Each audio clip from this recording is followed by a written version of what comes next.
una comunicación telefónica. Ahora vamos a volver al caso Drigani. Exactamente. Estamos en comunicación con el doctor Nagy. Está el doctor Nagy en comunicación con nosotros. Acabamos de hablar, le contamos a Nagy, con Daniel Vareta, el ex marido de Karina, que acaba de ser liberado.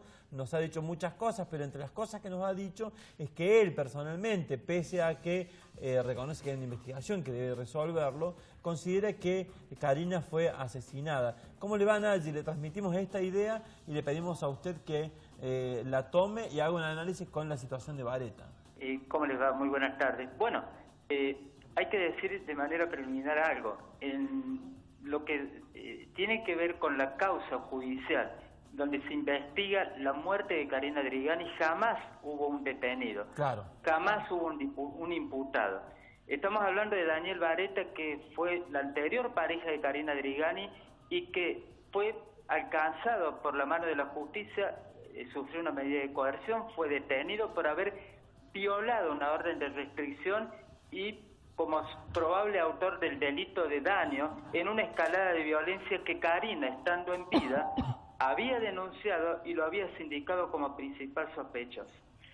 En algo coincidimos con Daniel Vareta. No hay duda alguna de que Karina Drigani ha sido asesinada. 12 signos evidentes de ataques de actividad violenta están impactadas en su cuerpo. Equimosis, escoriaciones, lesiones que, si bien no afectan órganos nobles, son compatibles con el ingreso y el roce de un arma, concretamente punzocortante.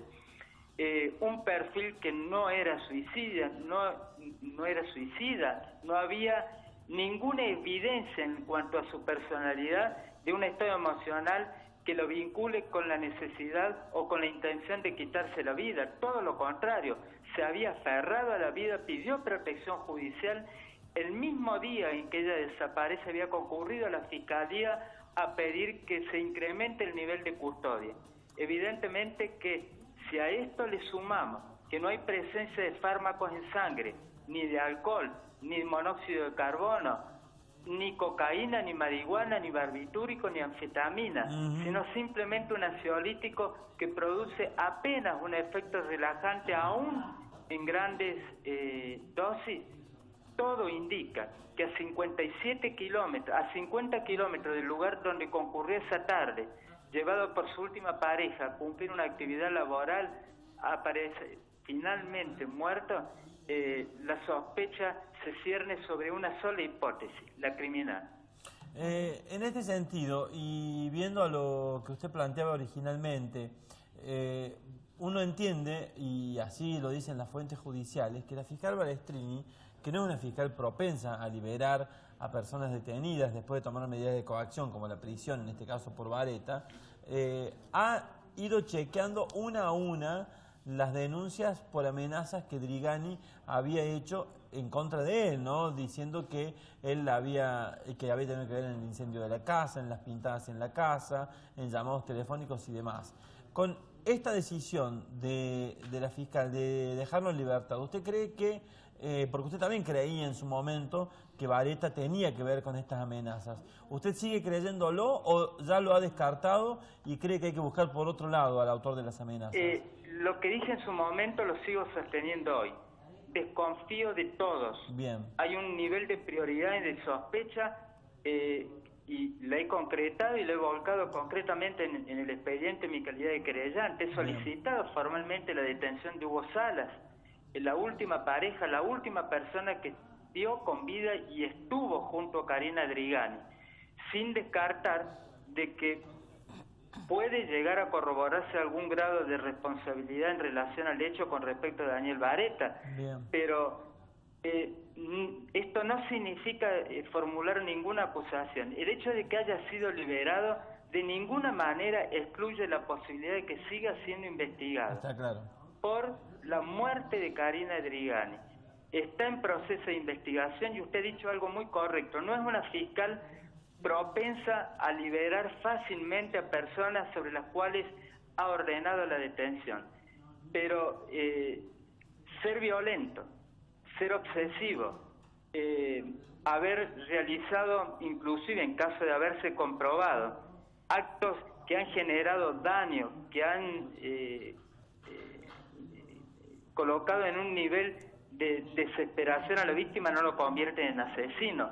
Las figuras delictivas son totalmente distintas. Si tenemos una hipótesis criminal, debemos buscar no solamente a un violento, sino a un asesino.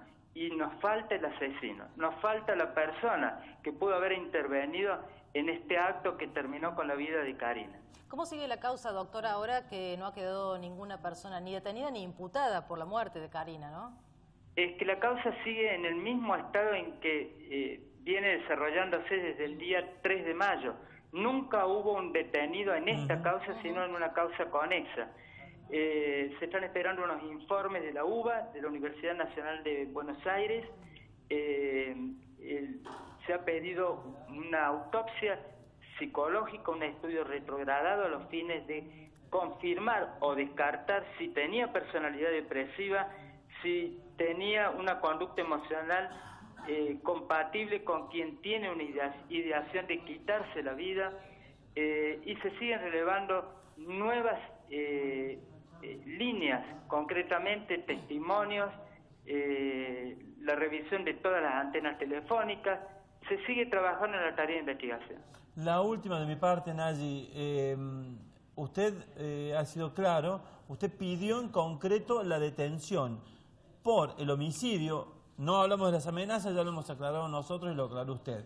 Por el homicidio, usted pidió la detención de Salas, no así la detención de Vareta. Y la pregunta es, ¿con qué fundamentos pide la de Salas? El fundamento es el análisis de las conductas asumidas por el señor Salas desde el mismo momento en que abandona o deja en el departamento, en el inmueble donde ella tenía que cumplir una actividad laboral. Lógica aplastante. Si estaba conviviendo con una persona que decía que amaba, que la protegía, que no la dejaba en ningún momento sola, ¿cómo se explica que la tarde de un día en que a la mañana habían concurrido a la fiscalía, que habían gestionado un botón antipánico, que era el ámbito temporal o el espacio temporal donde había un pináculo de violencia, donde ella estaba desesperada y se había aferrado a toda medida de seguridad que le podían proporcionar desde tribunales? ¿Cómo se explica que esa tarde él la haya llevado hasta el consultorio, la haya dejado sola para volver a la hora? ¿Cómo se explica que no haya concurrido al velorio? ¿Cómo se explica que no la haya visitado en el cementerio? ¿Cómo se explica que a una de las hijas le haya pedido cremar el cuerpo cuando esto es contrario a toda necesidad desde el punto de vista procesal, aún siendo profano, no persona conocida del derecho, en una muerte que, es más, él mismo dice, se la llevaron? Él jamás pensó en la posibilidad de un suicidio. Estas son algunas de las conductas que no encuentran explicación. Entonces, estas, junto a otras que no puedo develar porque sigue rigiendo el secreto del sumario, son las que han impulsado el pedido concretamente de detención sin formular una acusación directa. La sospecha también la tiene la fiscal y por eso ha ordenado el secuestro de los vehículos que siguen secuestrados del señor Salas y el secuestro de aparatos celulares y otros elementos. Bien, Nayi, le agradecemos mucho la comunicación, ojalá que haya alguna novedad. Uno esperaba que en el momento en el que Vareta quedara en libertad, porque es algo que conocíamos como un rumor de pasillo desde hace un par de semanas, se produjese alguna otra medida por parte de la fiscal en relación a otras sospechas. Esto no ha pasado y llama la atención. Imagino que usted esperaba lo mismo. Hasta que se produzca esa novedad no vamos a molestarlo, pero seguramente si usted tiene alguna información nos va a contar lo que pasa, ¿no? De inmediato. Ha sido un enorme gusto. Muchas gracias, doctor.